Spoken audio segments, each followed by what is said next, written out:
며느리가 내 금 5천만 원어치를 훔쳤습니다. 새벽에 금고를 열었을 때 30년 모은 순금 팔찌와 목걸이가 사라져 있었어요. 대신 빈 종이 한 장만 덩그러니 놓여 있더군요. 그런데 더 기가 막힌 건 그 다음이었습니다. 며느리가 5,200만 원짜리 명품백을 들고 들어오더니 제게 이렇게 말했어요. 어머니, 요즘 깜빡깜빡하시네요. 혹시 치매 아니세요?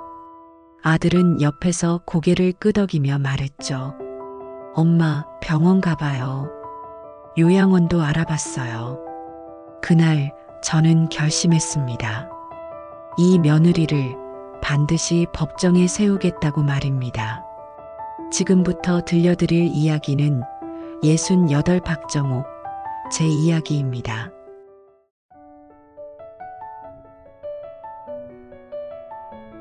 정옥은 마당에 서서 아직 잠들어 있는 집을 바라보았습니다.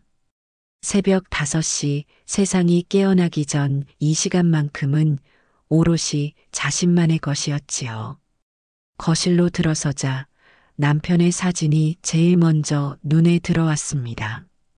2년 전 세상을 떠난 그 사람은 사진 속에서도 여전히 온화하게 미소 짓고 있었어요. 여보, 오늘도 무사히 하루를 시작하네요. 정옥은 매일 아침 남편에게 인사를 건넸습니다. 대답은 없었지만 그렇게 말을 걸면 마음이 한결 가벼워졌지요. 거실 구석, TV 옆 작은 서랍장 위에는 남편이 남긴 금고가 자리하고 있었습니다. 가로 30cm, 세로 20cm 정도의 작은 크기였지만 그 안에는 평생의 추억이 담겨 있었어요.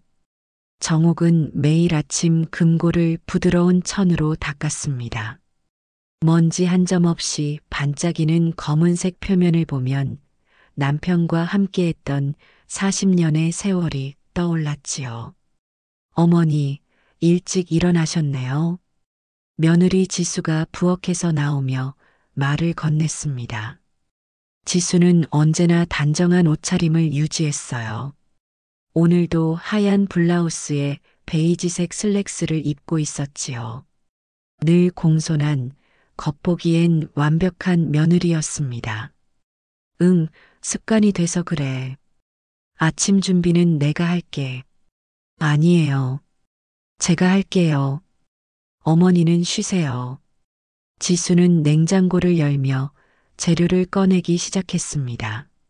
하지만 정옥은 며느리의 눈빛에서 묘한 초조함을 느꼈어요.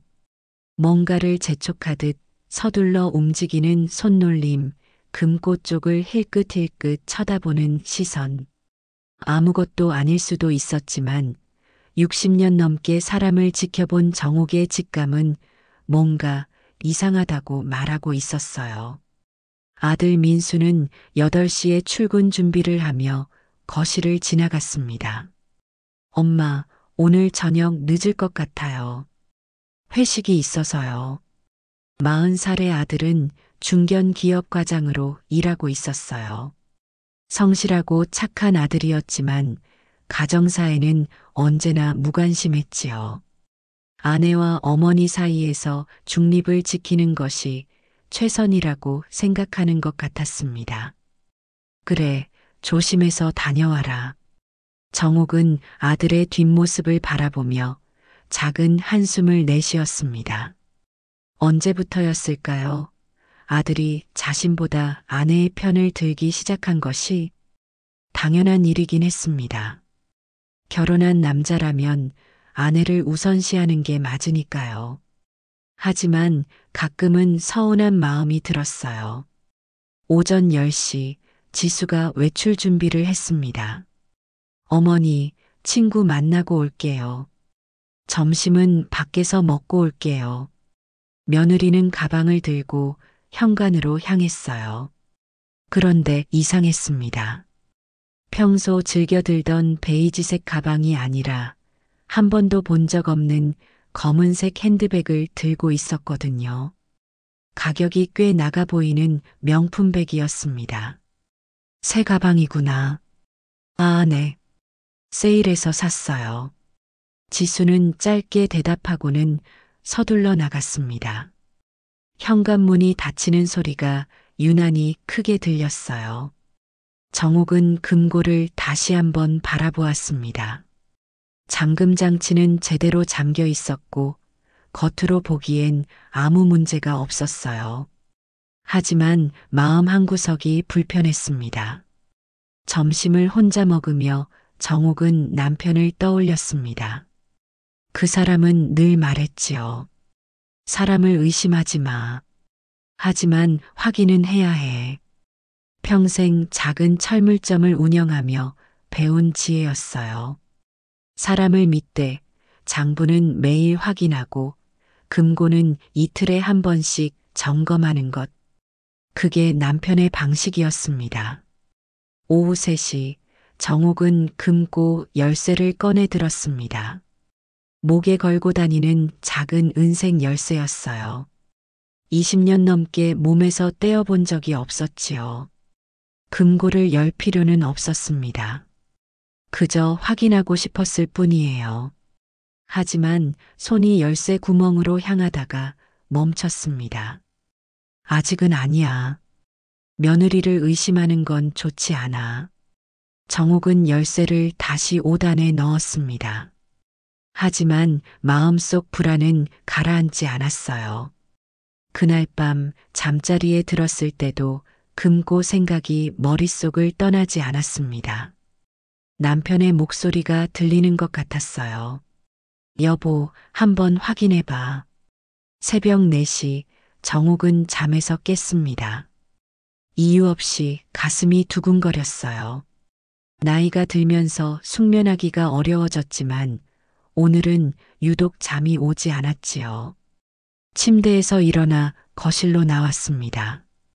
어둠 속에서 금고가 조용히 자리를 지키고 있었어요. 그래, 한번 확인해 보자.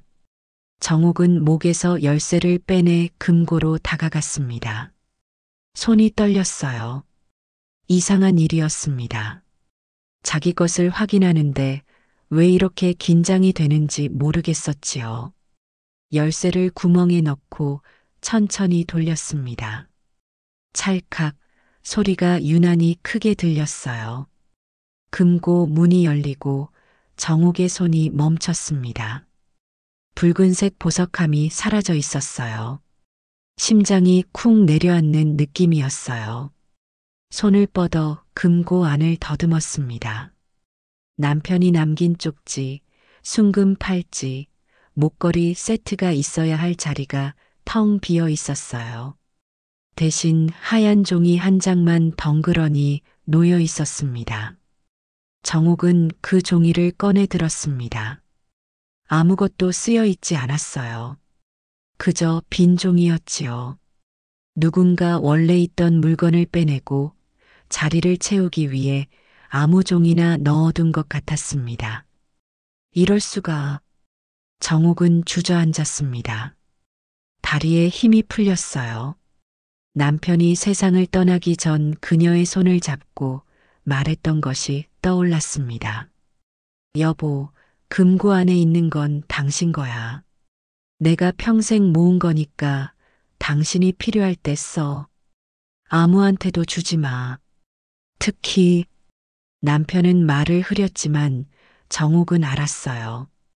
특히 며느리한테는 조심해라고 말하려던 것을. 그때는 남편의 말이 지나치다고 생각했습니다. 지수는 착한 며느리였으니까요. 시어머니를 모시고 살며 집안일도 도맡아 하고 겉으로는 완벽했어요. 하지만 이제 보니 남편의 우려가 맞았던 것 같았습니다. 정옥은 금고 안을 다시 한번 샅샅이 살폈습니다. 통장 2개는 그대로 있었어요. 하나는 남편 명의의 예금 통장, 다른 하나는 정옥 본인의 통장이었지요. 현금 200만 원도 그대로였습니다. 하지만 가장 소중한 것들이 사라졌어요. 순금 팔찌는 남편이 결혼 25주년에 선물한 것이었습니다. 30돈짜리였어요. 당신 손목에 이게 어울려라며 남편이 직접 채워주던 그날이 생생했지요. 목걸이 세트는 남편이 철물점 사업이 잘 됐을 때 큰맘 먹고 산 것이었습니다. 50돈이 넘는 순금이었어요. 20년 넘게 모은 건데 정욱의 목소리가 떨렸습니다. 금의 가치로만 따지면 5천만 원 정도 될 거예요. 하지만 돈으로 환산할 수 없는 추억이 담긴 물건들이었지요. 남편과의 40년, 그 세월의 흔적이었으니까요. 새벽 5시 지수가 일어나 부엌으로 왔습니다. 어머니, 왜 이렇게 일찍 일어나셨어요? 잠이 안 오세요? 며느리는 평소와 다름없이 밝은 얼굴이었어요. 오히려 너무 밝았습니다. 마치 아무 일도 없었다는 듯이 말이에요. 응, 잠이 안 와서. 정욱은 짧게 대답했습니다. 며느리를 바로 추궁할 수는 없었어요. 증거가 필요했습니다. 섣불리 말했다가 오히려 꼬투리를 잡힐 수 있었지요. 정욱은 평생 참을성 있게 살아왔습니다. 지금도 참아야 했어요. 제가 따뜻한 우유 데워 드릴게요. 지수는 냉장고를 열며 말했습니다. 하지만 정욱은 며느리의 손을 유심히 지켜보았어요. 평소보다 화장이 진했고 손톱도 새로 손질한 것 같았습니다. 무엇보다 손목에 새 시계가 채워져 있었어요. 고급스러운 가죽 밴드의 시계였습니다. 새 시계구나. 아, 이거요? 세일해서 샀어요. 원래 가격의 절반이었어요. 지수는 웃으며 대답했습니다. 하지만 그 미소가 정욱의 눈에는 차갑게 느껴졌어요. 모든 게 계산된 것처럼 보였습니다. 새 가방, 새 시계, 새로 손질한 손톱. 돈이 많이 드는 것들이었어요. 오전 10시 정욱은 금고를 다시 확인했습니다. 혹시 자신이 잘못 본 것은 아닐까 하는 희망 때문이었어요. 하지만 결과는 같았습니다. 붉은 보석함은 여전히 사라져 있었고 빈 종이만 남아 있었지요. 점심 식사를 준비하며 정욱은 생각에 잠겼습니다. 금고 열쇠는 자신만 가지고 있었어요. 20년 넘게 목에 걸고 다녔고 잠잘 때도 빼지 않았습니다. 그렇다면 누군가 복제 열쇠를 만들었다는 뜻이었어요. 언제 복제를 했을까? 정욱은 기억을 더듬었습니다. 지난 석 달 동안 금고 열쇠를 벗었던 적이 있었나? 있었습니다. 한 달 전 동네 목욕탕에 갔을 때였어요.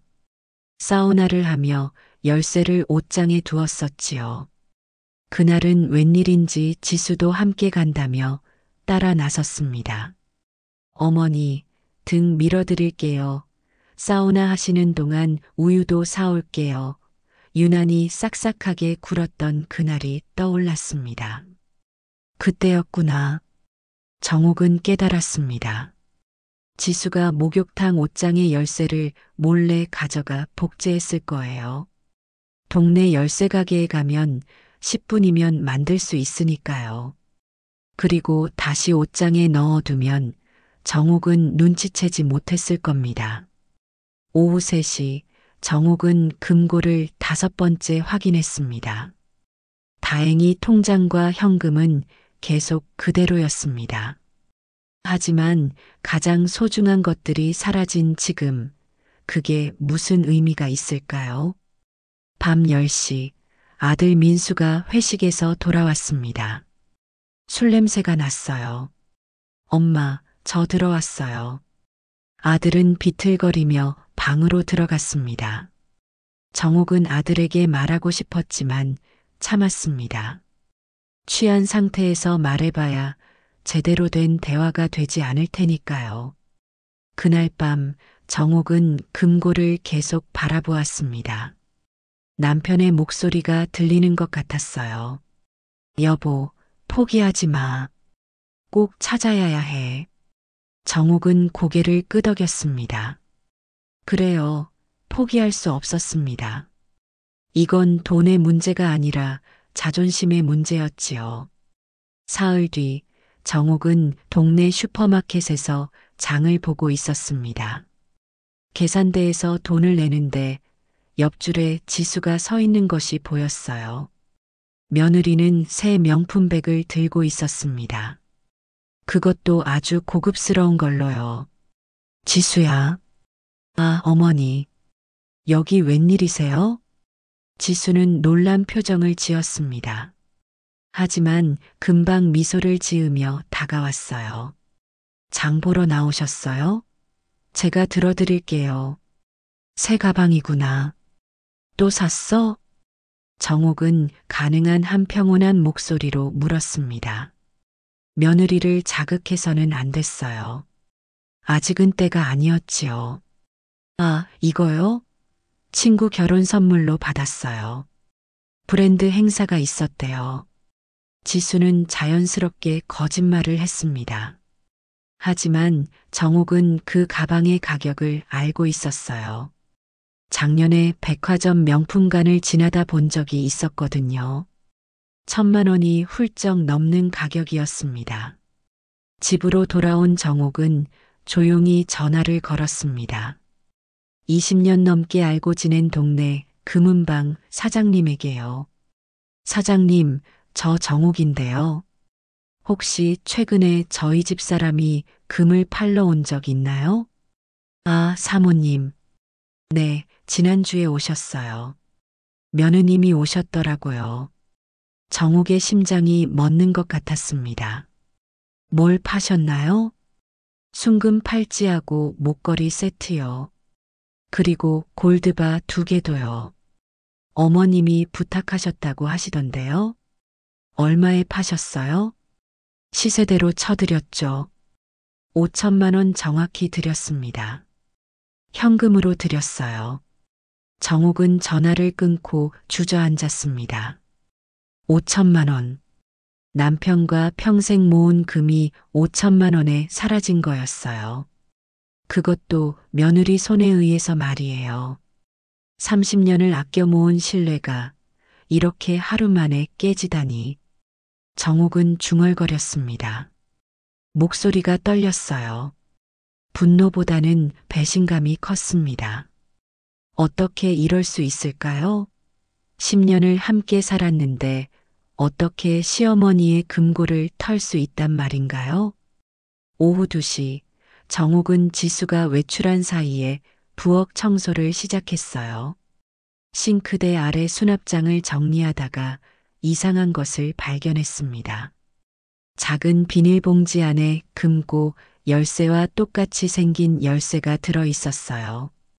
이게 복사본이구나. 정옥은 그 열쇠를 꺼내 들었습니다. 자신이 목에 걸고 다니는 열쇠와 완벽하게 똑같았어요. 이제 확실해졌습니다. 지수가 계획적으로 열쇠를 복사하고 금고를 털었던 거예요. 정옥은 며느리 방으로 갔습니다. 평소라면 절대 하지 않을 일이었어요. 하지만 지금은 증거가 필요했습니다.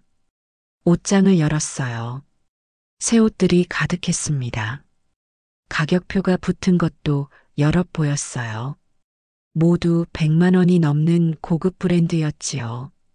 서랍을 열자 영수증 뭉치가 나왔습니다. 정옥은 손이 떨리는 것을 느끼며 영수증들을 펼쳤어요. 백화점 명품관 영수증이었습니다. 첫 번째 영수증에는 현금 결제 5,200만 원이라고 찍혀 있었어요. 날짜는 지난주 화요일 정옥이 금고가 털린 것을 발견한 바로 그날 아침이었습니다.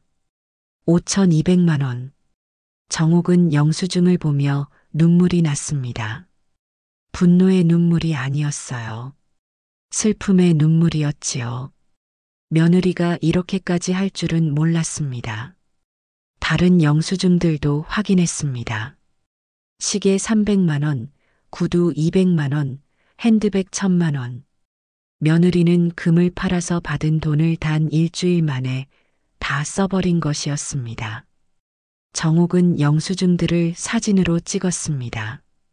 스마트폰 사용법을 아들이 가르쳐 준 것이 이럴 때 도움이 됐지요. 모든 영수증을 찍은 뒤 다시 제자리에 놓았습니다. 며느리가 눈치채서는 안 됐어요. 저녁 6시 지수가 집에 돌아왔습니다. 어머니, 저 왔어요. 며느리는 밝은 표정이었어요. 손에는 또 새 쇼핑백을 들고 있었습니다. 명품 브랜드 로고가 선명했어요. 또 쇼핑했구나. 네, 세일하길래요. 어머니, 저녁 제가 할게요. 지수는 부엌으로 들어가며 가방을 소파에 던졌습니다. 그 가방 안에서 또 다른 영수증이 빠져나왔어요. 정옥은 슬쩍 그것을 집어들었습니다. 오늘 구입한 스카프 영수증이었어요. 60만 원이었습니다. 저녁 식사 시간 민수가 돌아왔습니다. 엄마, 오늘은 일찍 왔어요. 아들은 피곤한 표정이었지만 가족과 함께 밥을 먹으려고 서둘러 온 것 같았어요. 아들, 오늘 회사는 어땠어? 바쁘긴 했는데 괜찮았어요. 지수야, 오늘도 쇼핑했어? 민수가 소파 위에 쇼핑백을 보며 물었습니다. 지수는 살짝 당황하는 표정을 지었어요. 응, 필요한 거 좀 샀어. 당신은 신경 쓰지 마. 요즘 쇼핑을 많이 하는 것 같은데. 내 돈으로 사는 건데 왜? 지수의 목소리가 날카로워졌습니다. 정옥은 그 모습을 지켜보며 마음이 복잡했어요. 며느리가 내 돈이라고 말했지만 사실은 시어머니의 금을 몰래 판 돈이었으니까요. 밤 11시 정옥은 침대에 누워 천장을 바라보았습니다. 잠이 오지 않았어요. 머릿속으로 계속 계산을 했습니다. 5천만 원을 일주일 만에 다 쓰다니. 정옥 자신은 평생 한 달에 100만 원도 쓰지 않고 살아왔는데 말이죠. 이제 어떻게 해야 하나? 정옥은 생각에 잠겼습니다. 아들에게 말해야 할까요? 하지만 아들은 아내 편을 들게 뻔했어요. 엄마가 잘못 본 거 아니에요? 라고 말할 것이 뻔했습니다. 경찰에 신고해야 할까요? 하지만 가족 간의 일을 경찰에 신고한다는 게 쉽지 않았어요. 새벽 3시 정옥은 다시 금고를 확인했습니다. 여전히 비어 있었어요. 빈 금고를 보며 정옥은 결심했습니다. 이대로는 안 되겠다고. 반드시 진실을 밝혀야 한다고. 며느리의 거짓을 세상에 드러내야 한다고요. 다음 날 아침 정옥은 아들과 단둘이 이야기할 기회를 만들었습니다. 지수가 피부과 예약이 있다며 외출한 사이였지요. 민수야, 엄마가 할 말이 있어. 네, 엄마. 무슨 일이세요? 아들은 커피를 마시며 어머니를 바라보았습니다. 정옥은 천천히 말을 꺼냈어요. 금고 안에 있던 금이 사라졌어. 네, 그게 무슨... 팔찌하고 목걸이, 골드바 2개. 다 없어졌단다. 민수의 표정이 굳었습니다. 엄마, 혹시 어디 다른 데에 두신 거 아니에요? 요즘 깜빡깜빡 하시잖아요. 정옥은 예상했던 반응이었지만 아들이 자신을 믿지 않는다는 게 서러웠어요. 아니야. 금고 안에 있었어. 그런데 사라졌단다. 그럼 누가 가져갔다는 거예요? 집에는 우리 셋밖에 없잖아요. 그래, 우리 셋밖에 없지. 정옥은 의미심장한 눈빛으로 아들을 바라보았습니다. 민수는 어머니의 시선을 피했어요. 엄마, 설마 지수를 의심하시는 건 아니죠? 엄마, 지수가 그럴 리 없어요. 명품을 좀 좋아하긴 하지만 그건 결혼 전부터도 그랬고 10년을 같이 살았는데 제가 제 아내를 모르겠어요? 민수는 목소리를 높였습니다. 하지만 정옥은 침착했어요. 그래, 내 말이 맞을 수도 있지. 하지만 엄마는 확인해야겠어. 확인은 무슨 확인이요? 엄마, 며느리를 의심하시면 안 돼요. 가족이잖아요. 가족이니까 더 확인해야 하는 거 아니겠니? 정옥의 목소리는 단호했습니다. 아들은 더 이상 말하지 않고 방으로 들어가 버렸어요. 정옥은 한숨을 쉬었습니다. 오후 4시 정옥은 쓰레기통을 정리하다가 구겨진 종이를 발견했습니다. 펼쳐보니 일전에 서랍에서 찾았던 백화점 영수증이었어요. 며느리가 몰래 버린 것 같았습니다. 이게 증거가 되겠네. 정옥은 영수증을 조심스럽게 펴서 자신의 방에 보관했습니다. 이제 확실한 증거가 생긴 거였지만 이 증거를 어떻게 활용할 것인가가 고민이었지요. 저녁 7시 온 가족이 모여 저녁 식사를 했습니다. 분위기가 어색했어요. 민수는 말없이 밥만 먹었고 지수는 스마트폰만 들여다보았습니다. 정옥은 그 모습을 지켜보며 쓸쓸함을 느꼈어요. 지수야, 요즘 쇼핑 많이 하는구나. 정옥이 조용히 말했습니다. 지수는 고개를 들어 시어머니를 바라보았어요. 네, 그런가요? 저는 평소처럼 하는데요. 백화점에 자주 가는 것 같던데. 아, 친구들이랑 가끔 가요. 구경만 하는 거예요. 지수는 자연스럽게 거짓말을 했습니다. 하지만 정옥은 며느리의 손목에 새로 생긴 팔찌를 보았어요. 다이아몬드가 박힌 고급 팔찌였습니다. 새 팔찌네. 아, 이거요? 민수 씨가 결혼 기념일 선물로 줬어요. 지수는 웃으며 남편을 쳐다보았습니다. 민수는 당황한 표정을 지었어요. 하지만 아내의 눈빛에 눌려 고개를 끄덕였지요. 맞아요, 엄마. 제가 샀어요. 정옥은 아들이 거짓말하는 것을 알았습니다. 민수는 어렸을 때부터 거짓말을 하면 눈을 깜빡였거든요. 지금도 계속 눈을 깜빡이고 있었어요. 밤 10시 정옥은 홀로 거실에 앉아 있었습니다. 금고를 바라보며 생각에 잠겼어요. 이제 어떻게 해야 할까? 아들은 믿을 수 없고 며느리는 거짓말쟁이고 증거는 있지만 어떻게 써먹어야 할지. 여보, 당신이라면 어떻게 했을까? 정옥은 남편의 사진에게 물었습니다. 사진 속 남편은 여전히 미소 짓고 있었어요. 정옥은 그 미소를 보며 조금씩 용기를 얻었습니다. 남편이라면 끝까지 포기하지 않고 싸워서 진실을 밝혔을 거예요. 새벽 2시 정옥은 며느리 방 앞을 지나가다 이상한 소리를 들었습니다. 지수가 전화 통화를 하고 있었어요. 걱정 마. 노인네가 뭘 알겠어. 그냥 치매 걸렸다고 하면 돼. 요양원 보내면 끝이야. 정옥의 심장이 철렁 내려앉았습니다. 며느리가 자신을 요양원에 보내려고 계획하고 있었던 거예요. 그것도 치매라는 거짓 진단을 이용해서 말이죠. 남편?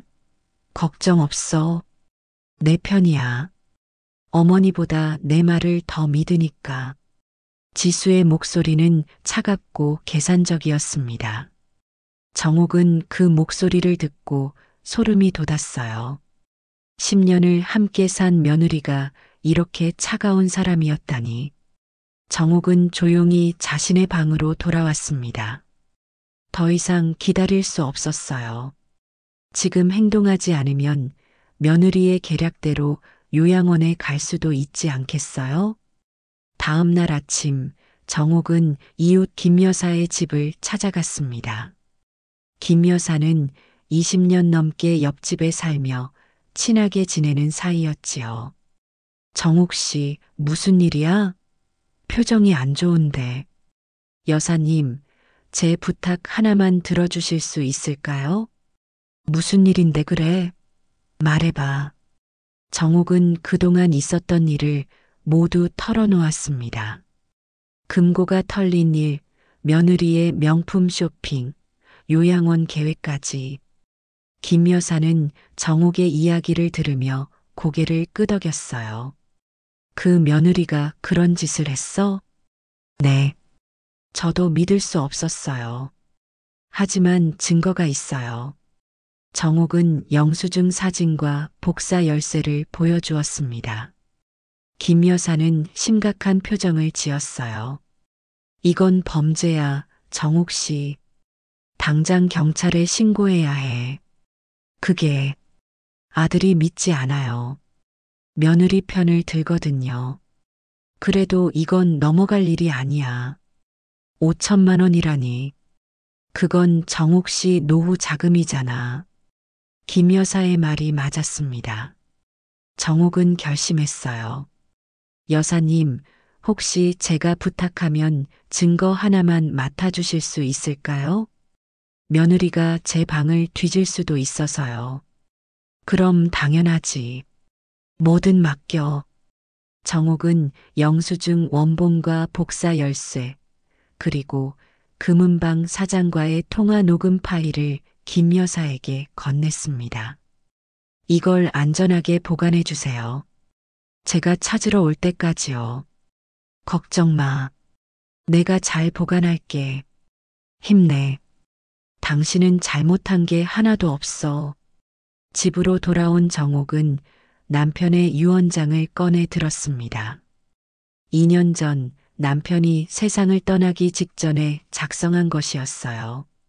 나 김철수는 내 모든 재산을 아내 박정옥에게 상속한다. 금고 안의 물건은 아내만이 처분할 권리가 있다. 누구도 아내의 동의 없이 금고를 열거나 물건을 가져가서는 안 된다. 정옥은 유언장을 읽으며 눈물이 났습니다. 남편이 이렇게까지 자신을 보호하려 했구나. 며느리를 경계하라는 말은 하지 않았지만 유언장에 명확히 해둔 거였어요. 고마워요, 여보. 당신 덕분에 싸울 수 있겠어요. 정옥은 유언장을 복사해서 세 부씩 만들었습니다. 하나는 자신이 보관하고, 하나는 김 여사에게 맡기고, 하나는 변호사에게 보낼 예정이었어요. 오후 3시, 정옥은 동네 법률 상담소를 찾아갔습니다. 무료 상담을 해주는 곳이었어요. 젊은 변호사가 정옥의 이야기를 들었습니다.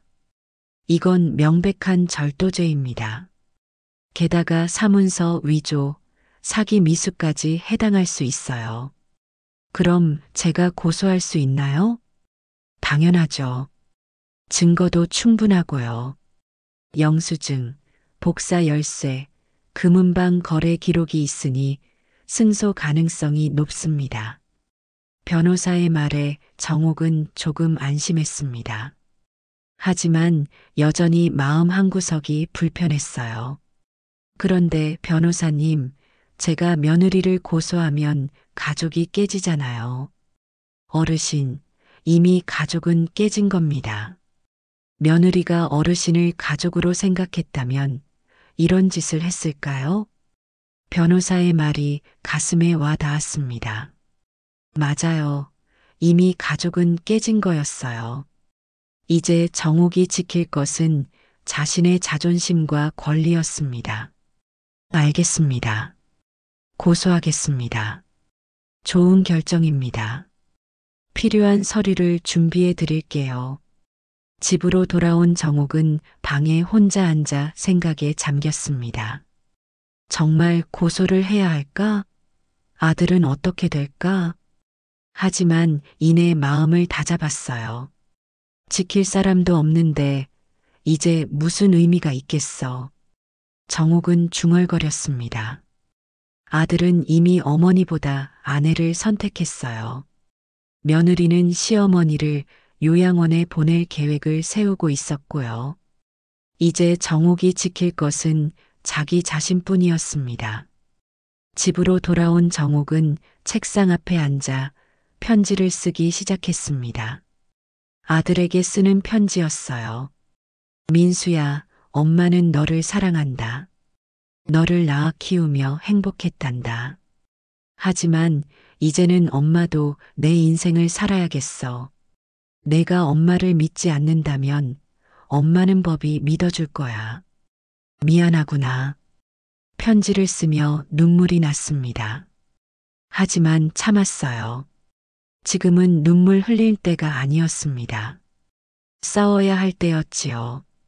이틀 뒤 정옥이 법률 상담소에서 받은 서류를 방에 보관해 두었는데 그게 사라졌습니다.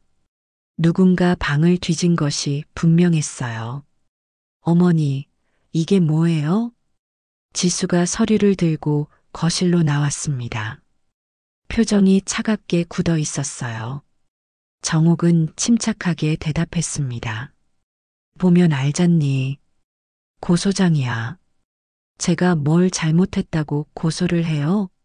어머니, 정신이 있으세요? 지수의 목소리가 높아졌습니다.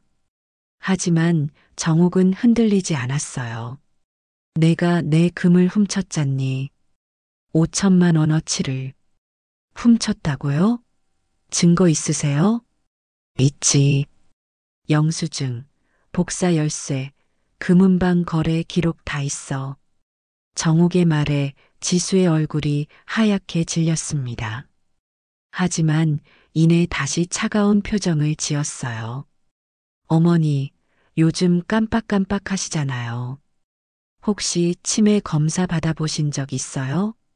내가 왜 치매 검사를 받아야 하는데?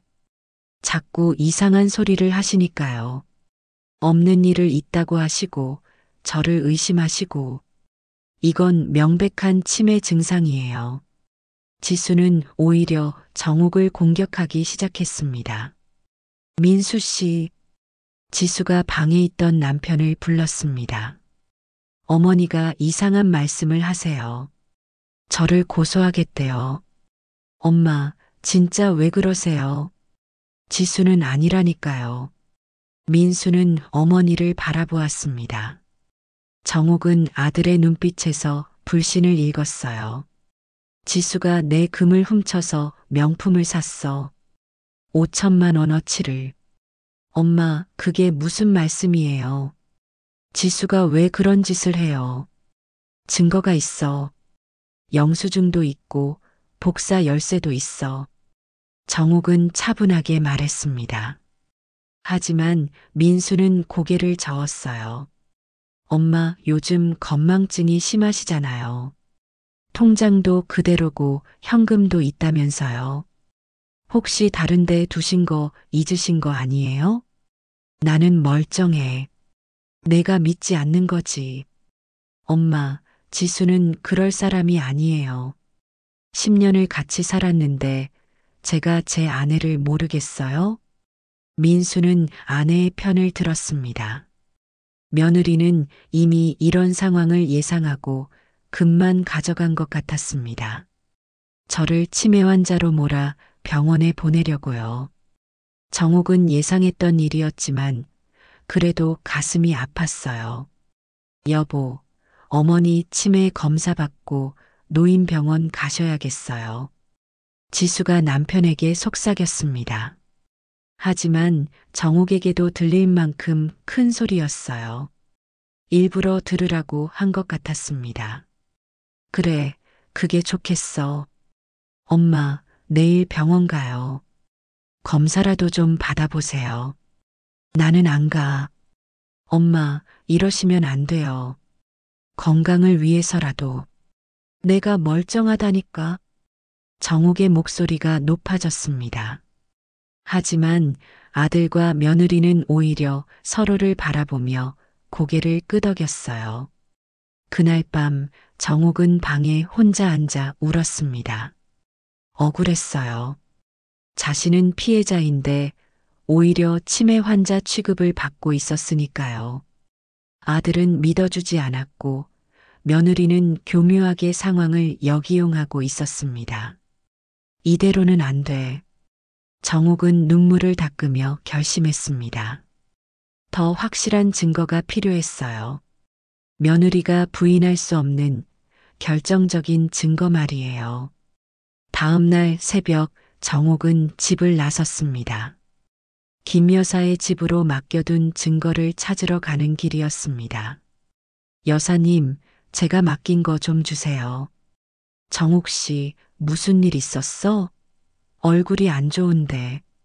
며느리가 저를 치매 환자로 만들어 병원에 보내려고 해요. 정옥은 그동안 있었던 일을 말했습니다. 그 나쁜 것, 어떻게 시어머니한테 그럴 수가 있어? 이제 정말 싸워야 할 것 같아요. 이대로 당할 수는 없어요. 맞아, 당연히 싸워야지. 여기 증거야. 잘 보관해. 정옥 씨, 혼자 싸우지 마. 내가 도와줄게. 필요하면 증인도 서줄게. 고마워요, 여사님. 정옥은 조금 힘이 났습니다. 적어도 혼자는 아니구나 하는 생각이 들었어요. 오후 2시 정옥은 변호사 사무실을 찾아갔습니다. 며느리의 역공에 대해 상담하기 위해서였어요. 변호사님, 며느리가 저를 치매 환자로 만들려고 해요. 그건 명백한 허위 사실 유포입니다. 게다가 정신적 학대에 해당할 수도 있어요. 그럼 이것도 고소할 수 있나요? 물론입니다. 오히려 며느리의 죄가 더 무거워질 수 있어요. 변호사의 말에 정옥은 조금 안심했습니다. 하지만 여전히 불안했어요. 그런데 변호사님, 아들이 저를 믿지 않아요. 며느리 편만 들어요. 어르신, 슬프지만 현실을 받아들여야 합니다. 아드님은 이미 선택을 한 거예요. 변호사의 말이 가슴에 박혔습니다. 맞아요. 어머니보다 아내를 택한 거였지요. 집으로 돌아온 정옥은 짐을 싸기 시작했습니다. 많지 않았어요. 옷 몇 벌, 남편의 사진, 그리고 중요한 서류들. 이제 이 집을 떠날 준비를 해야 했습니다. 내가 왜 이 집에 있어야 하지? 며느리는 자신을 요양원에 보내려 하고 아들은 자신을 믿지 않는데 왜 여기 있어야 하는 걸까요? 차라리 나가서 혼자 사는 게 나을 것 같았어요. 사실 정옥은 한 달 전에 몰래 작은 CCTV를 설치해 두었어요. 인터넷으로 주문해서 금고 근처 선반의 책 사이에 숨겨둔 것이었지요. 그저 혹시 모를 도둑을 대비해서였습니다. 정옥은 CCTV를 회수해서 노트북으로 영상을 확인했습니다. 일주일 전 새벽 2시 지수가 거실로 나오는 모습이 찍혀 있었습니다. 며느리는 주위를 살피더니 금고로 다가갔어요. 손에는 열쇠가 들려 있었습니다. 복사 열쇠구나. 정옥은 숨을 죽이며 화면을 지켜보았습니다. 지수는 금고를 열고 안을 뒤졌어요. 붉은 보석함을 꺼내더니 안을 확인했습니다. 금 팔찌와 목걸이, 골드바가 들어 있었지요. 지수는 만족스러운 표정을 지으며 보석함을 다시 제자리에 넣었습니다. 모든 과정이 5분도 채 안 걸렸습니다. 이거야. 이게 결정적 증거야. 정옥은 흥분했습니다. 하지만 영상을 계속 보던 중 이상한 점을 발견했어요. 그 다음날 새벽 지수가 또 거실에 나타났습니다. 선반으로 다가가더니 뭔가를 찾았습니다. CCTV를 찾고 있구나. 정옥은 긴장했습니다. 화면 속 지수는 책 사이를 뒤지다가 CCTV를 발견했어요. 그리고 뒷면을 확인하더니 뭔가를 만지작거렸어요. 아, 정옥은 한숨을 내쉬었습니다. 결정적인 순간이 지워진 거였어요. 지금 보고 있는 영상은 그 전날까지의 것이었습니다. 정작 중요한 금고, 절도 장면은 사라진 거였지요. 그래도 이게 있으면 해볼만 해. 정옥은 생각했습니다. 며느리가 금고에 접근한 것만으로도 충분한 증거였어요. 게다가 CCTV를 발견하고 기계를 조작한 자체가 증거인멸이었으니까요. 오후 5시 정옥은 경찰서를 찾아갔습니다. 이제 더 이상 미룰 수 없었어요. 신고하러 왔습니다. 무슨 일이십니까? 젊은 경찰관이 물었습니다. 정옥은 천천히 말을 꺼냈어요. 며느리가 제 금을 훔쳤습니다. 5천만 원어치요. 경찰관은 정옥의 이야기를 들으며 조서를 작성했습니다. 증거를 제출하라고 해서 정옥은 영수증 사진, 복사 열쇠, CCTV 영상, 금은방 거래 내역을 모두 내놓았어요. 증거가 확실하네요. 이 정도면 입건 가능합니다. 그럼 며느리를 조사해 주실 수 있나요? 네, 며느리분을 참고인으로 소환하겠습니다. 경찰의 말에 정옥은 조금 안심했습니다. 드디어 진실이 밝혀질 것 같았거든요. 집으로 돌아오니 지수와 민수가 거실에 앉아 있었습니다. 둘 다 심각한 표정이었어요. 어머니, 어디 갔다 오세요? 지수가 물었습니다. 목소리에 긴장감이 묻어났어요. 산책하고 왔어. 정옥은 짧게 대답했습니다. 며느리에게 경찰서에 다녀온 것을 말할 필요는 없었어요. 어차피 곧 경찰에서 연락이 올 테니까요. 저녁 8시 지수의 휴대전화가 울렸습니다. 며느리는 전화를 받더니 얼굴이 굳었습니다. 네, 경찰서요? 제가요? 정옥은 며느리의 반응을 조용히 지켜보았습니다. 지수는 전화를 끊고 남편을 바라보았어요. 여보, 경찰서에서 참고인으로 출석하래. 뭐, 무슨 일로? 어머니가 나를 고소했대. 민수는 어머니를 바라보았습니다. 정옥은 태연하게 고개를 끄덕였어요. 그래, 내가 고소했어. 엄마, 어떻게 그러실 수가 있어요? 민수가 소리쳤습니다. 하지만 정옥은 흔들리지 않았어요. 내 아내가 내 금을 훔쳤으니까 당연히 고소해야지. 엄마, 증거라도 있어요? 있지. 영수증, 열쇠, CCTV 영상 다 있어. 경찰에 다 제출했어. 정옥의 말에 지수의 얼굴이 더욱 하얗게 변했습니다.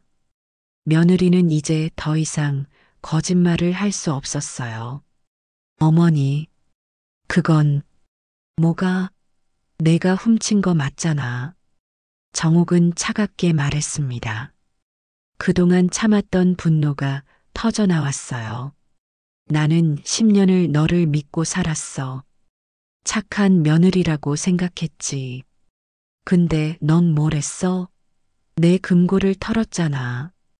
5천만 원어치 금을 훔쳐서 명품이나 사댔어. 그게 며느리가 할 짓이니? 어머니, 저는 변명하지 마.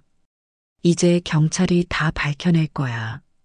정옥은 방으로 들어가 문을 닫았습니다.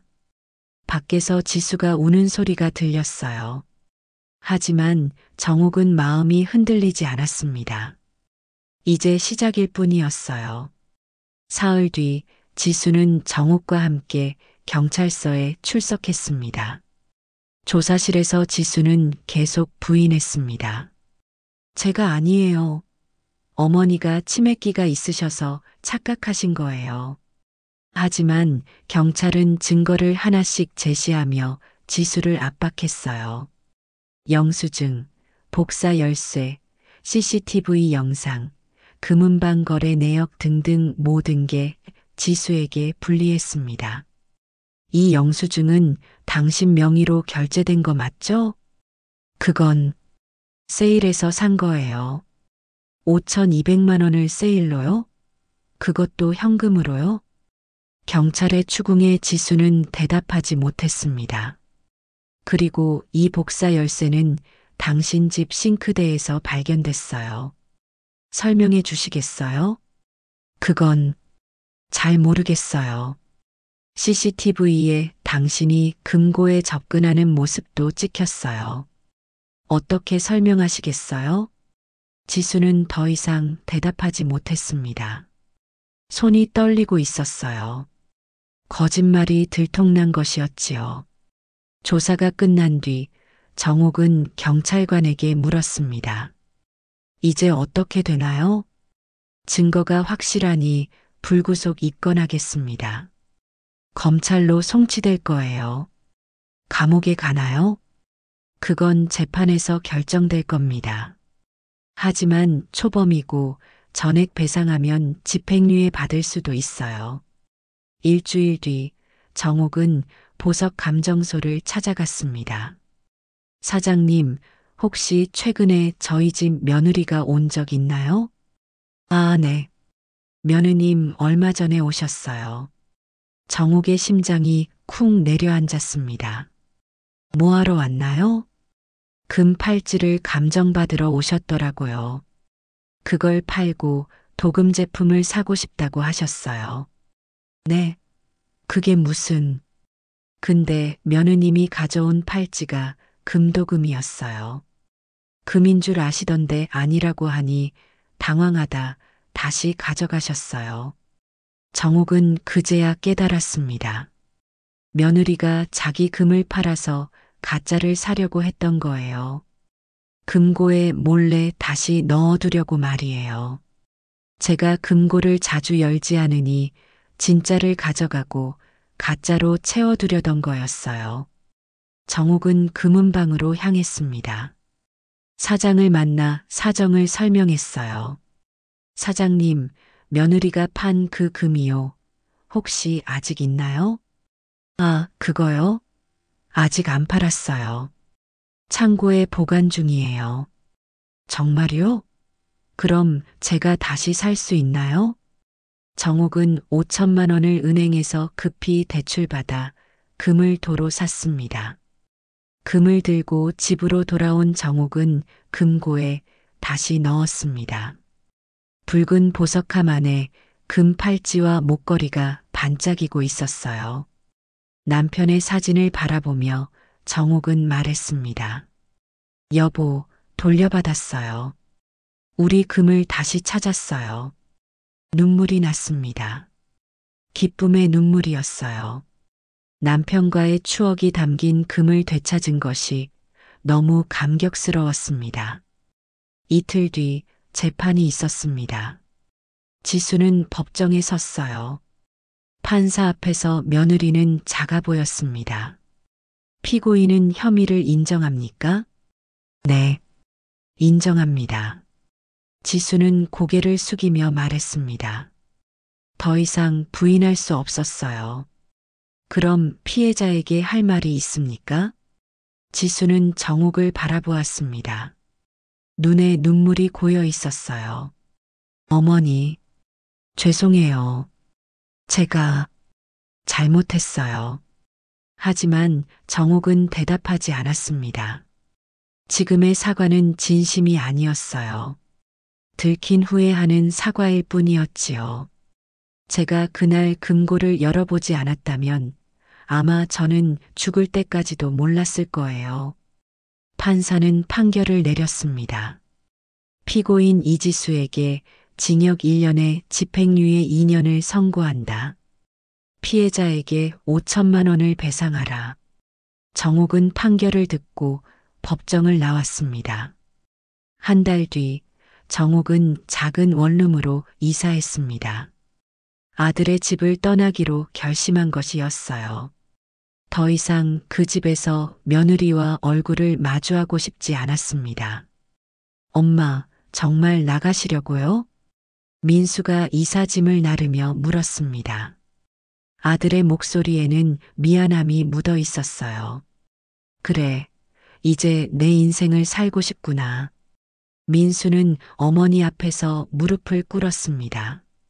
눈물을 흘리며 용서를 빌었어요. 엄마, 제가 잘못했어요.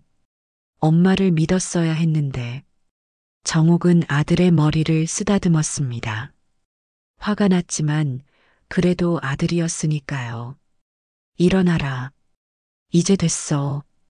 내가 선택한 길이니까 너대로 잘 살면 된다.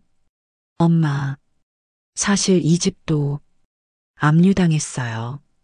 지수가 카드빚이 많았더라고요. 그래. 네. 제가 몰랐어요. 지수가 숨기고 있었어요. 명품 구입한다고 여기저기 대출을 여러 개 받았대요. 정옥은 쓸쓸한 미소를 지었습니다. 결국 며느리는 자신의 탐욕으로 모든 걸 잃은 것이었어요. 원룸의 짐을 다 풀고 나니 해가 저물고 있었습니다. 작은 공간이었지만 정옥은 편안함을 느꼈어요. 여기는 자신만의 공간이었으니까요. 창밖을 보니 지수가 서 있었습니다. 며느리는 정옥의 새 집 앞에서 망설이고 있었어요. 정옥은 창문을 열었습니다. 뭐하러 왔니? 어머니, 죄송해요. 정말 잘못했습니다. 지수는 무릎을 꿇고 울었습니다. 하지만 정옥은 차갑게 대답했어요. 이제 됐어. 돌아가. 어머니, 제발 용서해 주세요. 용서? 내가 나한테서 뭘 빼앗아 갔는지 알아? 돈이 아니야. 신뢰를 빼앗아 갔어. 그건 돈으로 살 수 없는 거야. 정옥은 창문을 닫았습니다. 더 이상 며느리와 대화하고 싶지 않았어요. 이틀 뒤 정옥은 동네 반찬 가게에서 일을 시작했습니다. 주인이 도움이 필요하다고 해서 지원한 것이었어요. 68이지만 아직 일할 수 있었습니다. 정옥 씨, 일 배우는 게 빠르시네요. 감사합니다. 열심히 할게요. 일을 하며 정옥은 새로운 활력을 느꼈습니다. 더 이상 며느리 눈치를 보지 않아도 됐고 자신의 힘으로 돈을 벌 수 있었어요. 한 달 뒤 정옥은 받은 월급으로 작은 은목걸이를 샀습니다. 남편이 준 금목걸이만큼 비싸지는 않았지만 자신의 노동으로 번 돈으로 산 것이라 더 의미가 있었어요. 목걸이를 목에 걸고 거울을 보았습니다. 늙은 얼굴이었지만 표정은 밝았어요. 자유로웠습니다. 명품백은 사라져도 사람 인품은 남는 법이지. 저녁 무렵 정옥은 남편의 사진을 꺼내 들었습니다. 여보, 나 잘 싸웠죠? 당신이 자랑스러워할 만하죠? 사진 속 남편은 여전히 미소 짓고 있었습니다. 정옥은 그 미소를 보며 눈물을 흘렸어요. 슬픈 눈물이 아니었습니다. 안도의 눈물이었지요. 이제 됐어. 나는 충분히 잘했어. 정옥은 창밖을 바라보았습니다. 해가 지고 있었어요. 하루가 끝나가고 있었지만 내일은 또 새로운 날이 올 것입니다. 반찬 가게 일도 재미있었고 동네 사람들과 어울리는 것도 즐거웠어요. 누구 눈치 보지 않고 자신의 삶을 사는 것. 그게 68년을 살아온 정옥이 얻은 가장 큰 선물이었습니다. 석 달 뒤 정옥은 반찬 가게의 공동 운영자가 됐습니다. 주인이 정옥의 일솜씨를 인정해서 파트너로 제안한 것이었어요. 1,000만 원의 보증금을 내고 50대 50으로 수익을 나누는 조건이었습니다. 정옥은 금고에서 돈을 꺼내 보증금을 냈습니다. 남편이 남긴 돈으로 새 출발을 하는 것이었어요. 여보, 이 돈 잘 쓸게요. 우리 가게 잘 되게 할게요. 사진 속 남편은 여전히 미소 짓고 있었어요. 마치 잘했어.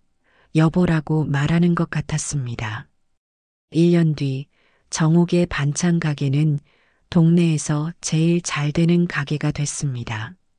맛있고 정성스러운 반찬으로 소문이 났어요.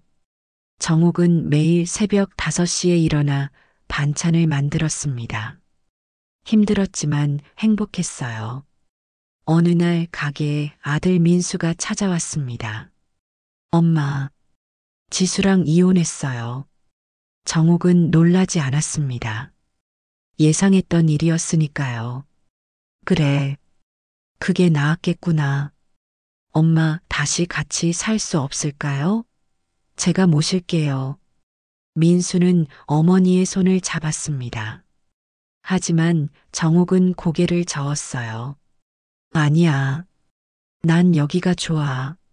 내 가게도 있고, 내 집도 있고. 하지만 엄마. 민수야, 엄마는 이제 내 인생을 살고 싶어. 너도 내 인생을 살아라. 정옥은 아들의 손을 놓았습니다. 더 이상 아들에게 기대고 싶지 않았어요. 자신의 힘으로 사는 것이 더 당당하고 행복했으니까요. 그날 저녁 정옥은 원룸에 혼자 앉아 저녁을 먹었습니다. 혼자였지만 외롭지 않았어요. 오히려 평화로웠습니다. 목에는 자신이 산 은목걸이가 걸려 있었습니다. 남편이 준 금목걸이만큼 비싸지는 않았지만 더 소중했어요. 이건 정옥 자신이 번 돈으로 산 것이었으니까요. 나는 잘 싸웠어. 그리고 이겼어. 정옥은 중얼거렸습니다. 목소리에는 자신감이 묻어났어요. 68년을 살면서 배운 것이 있다면 포기하지 않는 것이었습니다. 끝까지 싸우면 반드시 이긴다는 것이었어요. 창밖으로 달이 떠올랐습니다. 밝은 달이었어요. 정옥은 달을 바라보며 미소 지었습니다. 유산보다 값진 것은 자존심이었습니다. 돈은 잃어도 다시 벌 수 있지만 자존심은 한 번 잃으면 되찾기 어려웠어요. 정옥은 자존심을 지켰습니다. 그게 가장 큰 승리였어요. 며느리 지수는 모든 것을 잃었습니다. 탐욕의 대가는 컸어요. 그날 밤 정옥은 편안하게 잠들었습니다. 아침에 눈을 뜨니 햇살이 방 안가득 들어와 있었습니다. 오늘도 좋은 하루가 될 거야. 정옥은 일어나 옷을 입었습니다. 은목걸이를 목에 걸고 거울을 보았어요. 늙었지만 당당한 얼굴이었습니다. 반찬 가게로 출근하며 정옥은 생각했습니다. 인생은 끝나지 않았어요. 아직 할 일이 많았습니다. 가게를 키우고 돈을 모으고 행복하게 사는 것. 그게 정옥의 새로운 목표였어요. 며느리가 훔쳐간 5천만 원은 돌려받았습니다. 명품백은 사라져도 사람 인품은 남는 법이지. 정옥은 다시 한번 중얼거렸습니다. 이 말은 이제 그녀의 좌우명이 됐어요. 가게 벽에 액자로 걸어두고 매일 아침 한 번씩 읽었습니다. 겨울이 지나고 봄이 왔습니다. 정옥의 가게는 더욱 번창했어요. 단골 손님도 늘었고 수입도 좋아졌습니다. 70살이 되는 해 정옥은 드디어 자신만의 첫 번째 가게를 열었습니다. 그동안 모은 돈으로 옆 동네에 분점을 낸 것이었어요. 더 이상 혼자 일하지 않았습니다. 젊은 직원 2명을 고용해서 함께 일했지요. 사장님, 오늘도 주문이 밀려요. 26살의 직원 수진이가 웃으며 말했습니다. 정옥은 미소를 지었어요. 그럼 열심히 만들어야지. 손님들이 기다리시잖아. 가게는 날로 번창했습니다. 정옥의 정성스러운 손맛이 입소문을 타면서 멀리서도 손님들이 찾아왔어요. 어느 봄날 오후 가게 문이 열리며 누군가 들어왔습니다. 정옥은 고개를 들었다가 멈칫했어요. 지수였습니다. 3년 만에 보는 며느리는 많이 변해 있었어요. 명품 옷 대신 평범한 청바지를 입고 있었고 화장기 없는 얼굴은 수척해 보였습니다. 손에는 싸구려 비닐 가방을 들고 있었어요. 어머니, 지수의 목소리는 떨리고 있었습니다. 반찬 사러 왔니? 정옥은 담담하게 물었습니다. 지수는 고개를 숙였어요. 아니요. 그냥 어머니 보고 싶어서요. 그래. 정옥은 짧게 대답하고 다시 반찬을 담기 시작했습니다. 지수는 가게 안을 둘러보았어요. 어머니, 가게 정말 잘 되시네요. 저 정말 잘못했어요. 매일 후회하며 살아요. 후회한다고 해서 지나간 일이 바뀌니? 정옥의 목소리는 차가웠습니다. 지수는 눈물을 흘렸어요. 어머니, 저 지금 편의점에서 아르바이트해요. 월급 200만 원도 안 돼요. 원룸 월세 내고 나면 남는 게 없어요. 그게 내가 선택한 길이잖아. 네, 맞아요. 제가 탐욕을 부렸죠. 명품이 뭐라고. 안 들키면 될 줄 알았어요. 유산으로 미리 받는 거라고 생각하면서요. 제가 어리석었어요. 지수는 무릎을 꿇으려 했습니다. 하지만 정옥이 막았어요. 일어나. 여기는 가게야. 손님들 보는데 그러지 마. 어머니.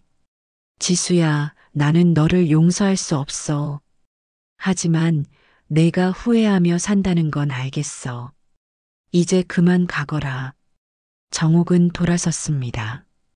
더 이상 며느리와 이야기하고 싶지 않았어요.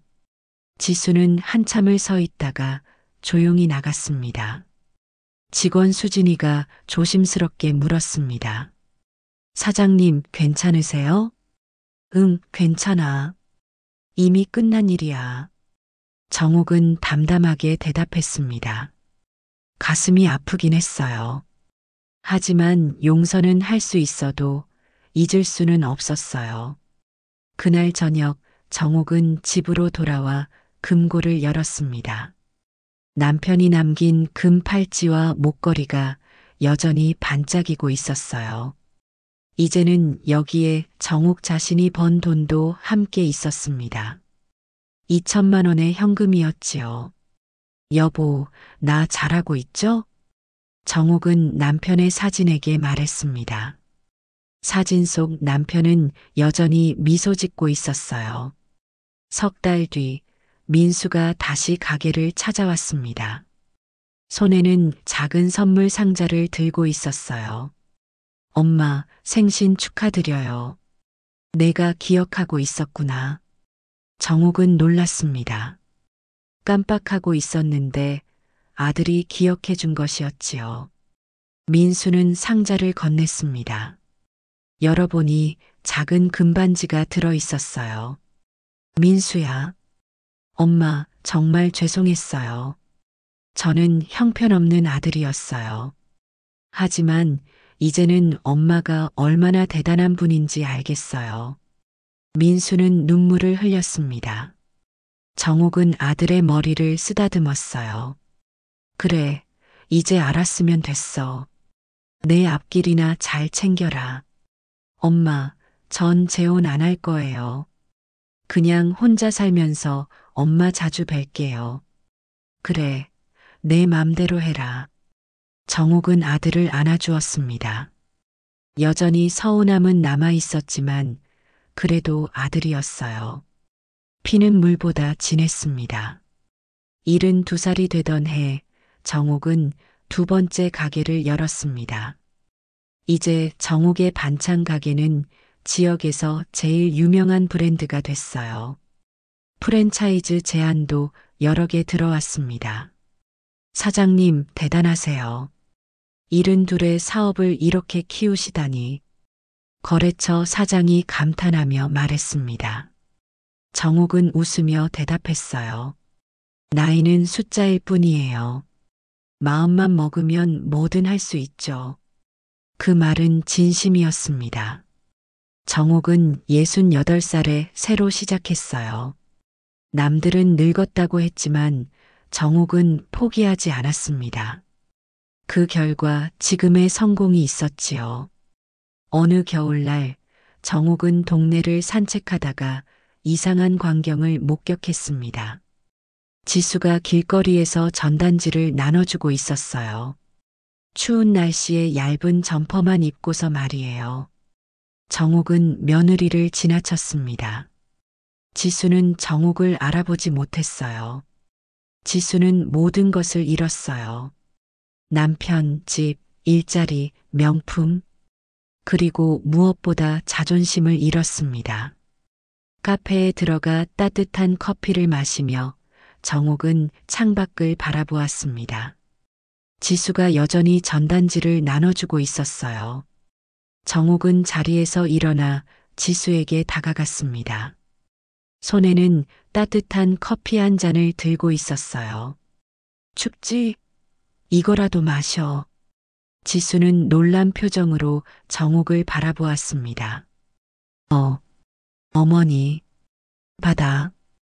감기 걸리겠어. 정옥은 커피를 건네고 돌아섰습니다. 지수가 뒤에서 불렀어요. 어머니, 감사합니다. 정옥은 대답하지 않고 걸어갔습니다. 용서는 못해도 그래도 한때 가족이었으니까요. 집으로 돌아온 정옥은 거울 앞에 섰습니다. 72의 얼굴은 주름이 많았어요. 하지만 눈빛만큼은 젊었습니다. 살아갈 의지가 넘쳐났지요. 목에는 여전히 은목걸이가 걸려 있었습니다. 남편이 준 금목걸이는 금고에 보관했어요. 정옥은 자신이 번 돈으로 산 은목걸이를 더 좋아했습니다. 나는 내 힘으로 이겨냈어. 그리고 새로운 삶을 시작했어요. 명품백은 사라져도 사람 인품은 남는 법이지. 정옥은 액자 속 문구를 읽었습니다. 이 말은 이제 그녀의 인생 철학이 됐어요. 돈이나 물건보다 중요한 것은 사람의 인품이었습니다. 봄이 왔습니다. 정옥의 또 다른 가게 오픈을 앞두고 있었어요. 이번에는 백화점 지하 식품관이었습니다. 정옥 반찬의 브랜드가 드디어 백화점에 입점하는 것이었지요. 오픈 전날 정옥은 남편의 사진 앞에 앉았습니다. 여보, 우리 백화점에 들어가요. 당신이 꿈꾸던 일이었죠? 작은 철물점에서 시작했지만 언젠가는 백화점에 들어가고 싶다고 했잖아요. 내가 당신 대신 이뤘어요. 정옥은 남편의 사진을 쓰다듬었습니다. 눈물이 났어요. 기쁨의 눈물이었습니다. 고마워요, 여보. 당신이 남긴 금 덕분에 다시 일어설 수 있었어요. 그 금이 없었다면 나는 며느리와 싸우지 못했을 거예요. 포기했을 거예요. 정옥은 금고를 열어 금 팔찌를 꺼냈습니다. 손목에 채워보았어요. 여전히 반짝였습니다. 40년 전 남편이 채워주던 그날처럼 말이에요. 이제 이걸 차고 다닐 거예요. 부끄럽지 않으니까요. 나는 당당하게 이 금을 지켜냈어요. 다음 날 백화점 가게 오픈식이 있었습니다. 지역 신문사도 취재를 나왔습니다. 70세에 사업을 시작해서 4년 만에 백화점 입점까지 비결이 뭔가요? 기자가 물었습니다. 정옥은 미소를 지으며 대답했어요. 포기하지 않는 거요. 나이는 숫자일 뿐이에요. 마음만 먹으면 언제든 새로 시작할 수 있어요. 그날 저녁 정옥은 원룸으로 돌아왔습니다. 이제 더 큰 집으로 이사할 수도 있었지만 정옥은 이 작은 원룸이 좋았습니다. 자신의 힘으로 얻은 첫 번째 집이었으니까요. 창밖으로 달이 떠올랐습니다. 밝고 큰 달이었어요. 정옥은 달을 바라보며 생각했습니다. 나는 잘 싸웠어. 그리고 잘해가고 있어. 끝까지 싸워서 진실을 밝혔고 며느리를 법정에 세웠습니다. 며느리 지수는 여전히 힘들게 살고 있었습니다. 전단지를 나눠주고 편의점에서 아르바이트를 하며 겨우 생계를 유지했어요. 배상금을 내느라 명품백은 모두 사라졌고 남은 것은 빚과 뒤늦은 후회뿐이었습니다. 정옥은 지수를 불쌍히 여기지 않았습니다. 자업자득이었으니까요. 탐욕의 대가는 혹독했어요. 한순간의 유혹을 이기지 못해 평생을 후회하며 사는 것이었지요. 밤이 깊어갔습니다. 정옥은 침대에 누워 눈을 감았어요. 편안한 마음이었습니다. 내일 아침이면 또 가게에 나가 일할 것이고 손님들을 만날 것이고 돈을 벌 것입니다. 74살이지만 정옥의 인생은 끝나지 않았어요. 아직 할 일이 많았습니다. 여보, 나 행복해요. 정말 행복해요. 정옥은 혼잣말로 남편에게 말하고 잠이 들었습니다. 꿈속에서 남편이 나타났어요. 젊은 시절의 모습이었습니다. 잘했어, 여보. 정말 잘했어. 남편이 정옥의 머리를 쓰다듬었습니다. 정옥은 꿈속에서 웃었어요. 행복한 꿈이었습니다. 아침이 밝았습니다. 새로운 하루가 시작됐어요. 정옥은 일어나 금 팔찌를 손목에 찼습니다. 오늘부터 당당하게 이걸 차고 출근할 거예요. 거울을 보며 정옥은 미소 지었습니다. 명품백은 사라져도 사람 인품은 남는 법이지. 정옥은 현관문을 열며 마지막으로 이 말을 되뇌었습니다. 그리고 밝은 햇살을 향해 걸어 나갔어요. 74세 박정옥 씨의 새로운 하루가 시작되는 순간이었습니다.